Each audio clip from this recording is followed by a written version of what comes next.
Bene, pace del Signore, cari fratelli, sorelle, simpatizzanti amici, Dio vi benedica.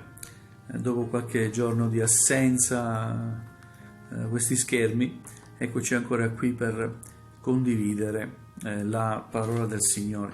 Che dire, Dio ci sta sostenendo in questi momenti così complicati e non riusciamo a comprendere tante cose, ma ci basta fidarci di Dio. Siamo sicuri che è tutto nelle sue mani e siamo chiamati comunque in questo tempo di pausa, di riflessione, a rivolgere di più la nostra vita al nostro Dio che ci ama, al nostro Dio che non smette mai di amarci, ci sostiene, ci aiuta, ci consola. E quindi è così, insomma, questo tempo sta passando, grazie a Dio, anche se non ci stiamo riunendo ancora in chiesa, stiamo condividendo comunque la parola del Signore su questi mezzi virtuali. Non posso che ringraziare il Signore di come mantiene comunque unita la sua chiesa, segno che è l'opera sua, non è l'opera dell'uomo, ma è l'opera sua. Vogliamo insieme condividere un passo della parola di Dio che troviamo scritta in Geremia, capitolo 18, dal primo verso. Ecco la parola che fu rivolta a Geremia da parte del Signore. Alzati, scendi in casa del vasaio e là ti farò udire le mie parole. Allora io scesi in casa del vasaio ed ecco egli stava lavorando alla ruota. Il vaso che faceva si guastò, come succede all'argilla in mano del vasaio. Da capo ne fece un altro, come a lui parve bene di farlo. La parola del Signore mi fu rivolta in questi termini. Casa di Israele, non posso io far di voi quello che fa questo vasaio? Dice il Signore. Ecco, quel che l'argilla è in mano al vasaio, voi lo siete in mano mia, casa di Israele. A un dato momento io parlo riguardo a una nazione, riguardo a un regno, di sradicare, di abbattere, di distruggere, ma se quella nazione contro la quale ho parlato si converte dalla sua malvagità, io mi pento del male che avevo pensato di farle. In un altro momento io parlo riguardo a una nazione, a un regno, di costruire e di piantare, ma se quella nazione fa ciò che è male ai miei occhi, senza dare ascolto alla mia voce, io mi pento del male di cui avevo parlato di colmarla. Amen. Fin qui la lettura della parola del Signore. È un libro molto profondo, scritto da Geremia, dal profeta Geremia, definito da alcuni studiosi anche il profeta patriota, perché ha a cuore moltissimo la parola di Dio, ama Dio profondamente, ma ama anche il popolo di Israele, la nazione di Israele, e per il comportamento di Israele il profeta soffre tantissimo. Viene anche chiamato il profeta delle lamentazioni. A volte si lamenta perché non riesce a capire a volte le ragioni di Dio, che vuole scuotere il suo popolo e lo vuole scuotere duramente, perché è un popolo traviato, si è allontanato dalle sue vie, sta percorrendo vie malvagie.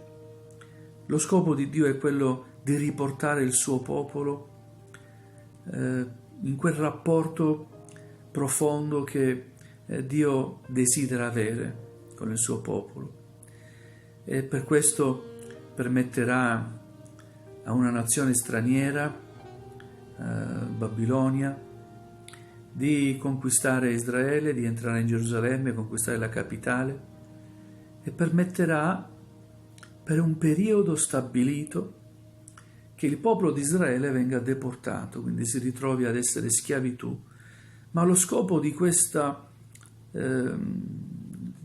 deportazione non è far soffrire il popolo e punirlo perché si è allontanato dalla grazia di Dio, Lo scopo è quello di riportare il popolo a pensare, a riflettere sui propri errori, sul proprio peccato, sul proprio traviamento.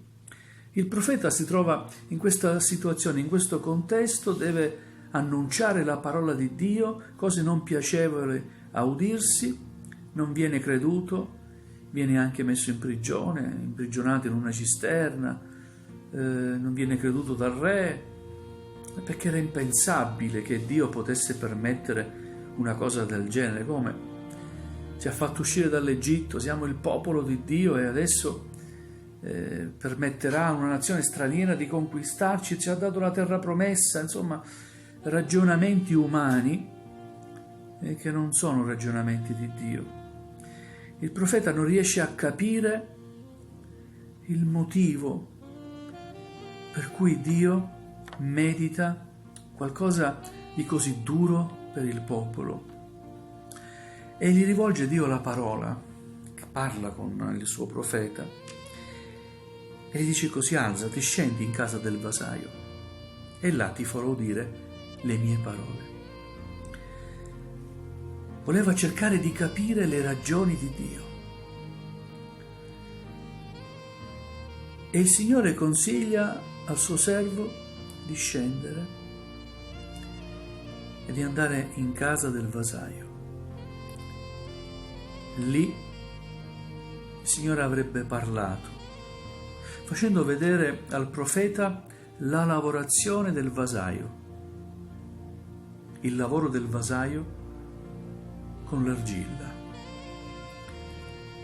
Intanto questo scendi è importante, perché se non ci abbassiamo, se non scendiamo dal nostro piedistallo, dalla nostra posizione, non riusciremo mai a capire le ragioni di Dio.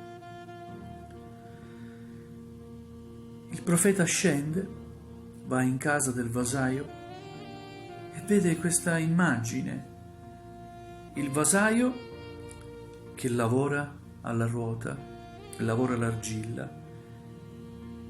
Il vaso che faceva si guastò, come succede all'argilla in mano del vasaio. Può capitare, mentre c'è una lavorazione, quello che si lavora si guasta. Però notate cosa fa il vasaio: non si perde d'animo, da capo ricomincia a lavorare, rifà il vaso che aveva intenzione di fare. Ora, il vasaio è figura di Dio che ha in mano quello che noi siamo, terra, l'argilla.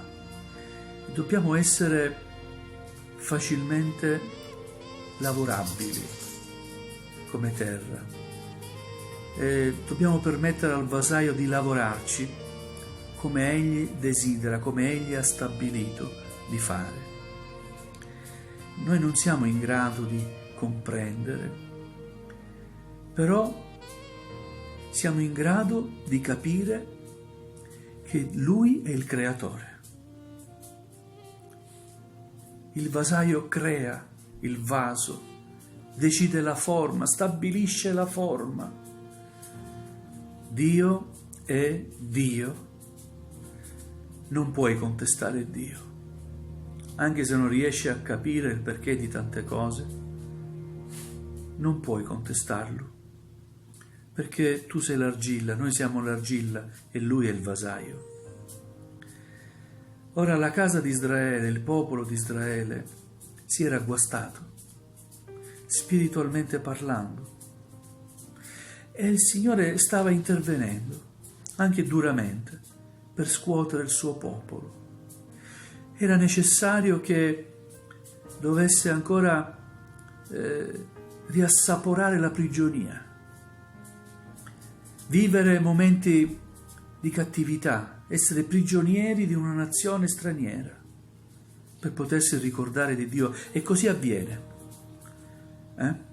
Dopo quel periodo stabilito da Dio, ecco che il popolo si ricorda di Dio. Dio permette che la potenza che per tanti anni ha tenuto prigionieri gli israeliti, a un certo momento si ammorbidisse nei confronti di Israele. E poi se leggete la storia del popolo di Israele, in Esdra e Neemia, lì capirete che Dio è fedele e quello che ha concepito ha un senso. Quello che Lui concepisce ha un senso che magari per noi, uomini finiti, limitati, non riusciamo a comprendere. Ma l'unica cosa che dobbiamo comprendere è che Lui è il vasaio e noi siamo l'argilla. Casa di Israele, non posso io far di voi quello che fa questo vasaio? Dice il Signore. Ecco, quello che l'argilla è in mano al vasaio, voi lo siete in mano mia, casa di Israele. È scritto che quando Dio inizia un'opera, la porta sempre a compimento. Dio ha iniziato un'opera nella mia vita, nella tua vita, nella nostra vita, nella vita di ognuno. Dal momento che abbiamo conosciuto Cristo, ecco, è iniziato qualcosa nella nostra vita. E sappi questo, che Dio porterà sempre avanti ciò che ha iniziato. E spesse volte per crescere, per comprendere il piano di Dio per la nostra vita, abbiamo bisogno di essere lavorati. Ecco che non comprendiamo tante difficoltà nella nostra vita attorno a noi, cambiamenti repentini, trasferimenti, cambiamenti di lavoro e così via. Non riusciamo a capire perché abbiamo bisogno delle nostre sicurezze, vorremmo essere sempre stretti alle nostre sicurezze. Alleluia. Eppure dal momento che abbiamo accettato Gesù nella nostra vita, noi abbiamo affidato la nostra vita nelle sue mani. Dal momento che abbiamo detto al Signore, Signore, io ti voglio servire tutti i giorni della mia vita, ecco che il Signore ci prende in parola e ci prepara per servirlo. Lavora il nostro cuore e lo lavora a tal punto che ci fa desiderare ardentemente poterlo servire, poter fare qualcosa per la sua gloria. Alleluia. Posso testimoniarlo veramente. Tante cose il Signore ha fatto nella mia vita e lì per lì sul momento non ho capito. Dopo tempo, dopo anni, posso solo dire grazie Signore, posso ringraziare il Signore, posso continuare a dirgli sempre grazie, oh mio Signore, per tutto quello che hai permesso nella mia vita, per come mi hai lavorato e per come ancora mi stai lavorando. Alleluia. Voglio fare un invito in questo momento, sii più morbido, arrenditi nelle mani del Signore, non resistergli, perché non servirebbe a nulla, ma fidati del Signore. Ciò che Egli permette nella tua vita, anche di duro, è qualcosa necessario per ammorbidirti, affinché tu possa essere più lavorabile nelle sue mani. Il piano di Dio è meraviglioso per ogni suo figliuolo. Vuole che ognuno di noi possa essere un vaso ad onore per la sua gloria, un vaso che possa rendere onore al vasaio. Un bel vaso non solo esteriormente, quando vediamo qualche opera artigianale, bella, veramente che attrae il nostro sguardo, diciamo ma che bello, ma chi l'ha fatto? Rendiamo onore a chi ha prodotto, ha fabbricato l'oggetto. Gloria al Signore. Noi non siamo un oggetto per Dio, noi siamo preziosi agli occhi di Dio. Alleluia. E desidera che ognuno di noi sia veramente qualcosa di meraviglioso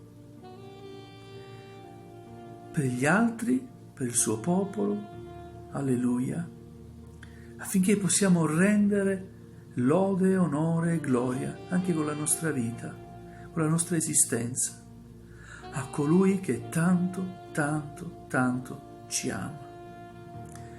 Gloria al Signore. Non voglio dilungarmi, potremmo dire ancora tante cose. Voglio concludere dicendo una cosa. Vedete, a volte il Signore permette qualcosa di difficile nella nostra vita, però se quello che permette il Signore ci tocca, e ci tocca profondamente, e soffriamo e ci pentiamo e comprendiamo i nostri errori, non è con piacere che il Signore permette la sofferenza, ma come abbiamo letto, io mi pento del male che avevo pensato di farle. E così del bene. Se Dio stabilisce un bene per la tua vita, per la mia vita, e noi non siamo degni di onorarlo, non considerando che il bene che stiamo vivendo è solo grazia di Dio, e pensiamo che invece ce lo siamo meritato perché siamo stati bravi, allora non onoriamo il Signore. Ecco che Dio si pente anche del bene che fa. Alleluia. Capire è difficile. Geremia ha provato a capire e il Signore gli ha parlato facendogli vedere questa immagine del vasaio che lavora l'argilla. Vogliamo anche noi fidarci di Dio. Ci sono tante cose che non riusciamo a comprendere, a capire, ma credi fermamente in una cosa: Dio non ha smesso di lavorare la tua vita. Permettigli di fare ciò che ha stabilito nella tua vita. Gloria al Signore. Vogliamo chinare il nostro capo? Alleluia, benedetto il tuo santo nome. Vogliamo pregare il Signore.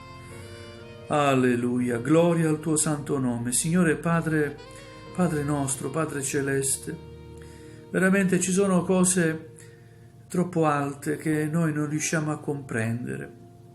A volte ci tormentiamo nel capire il perché di tante cose e a volte ci ribelliamo anche nei tuoi confronti, Signore.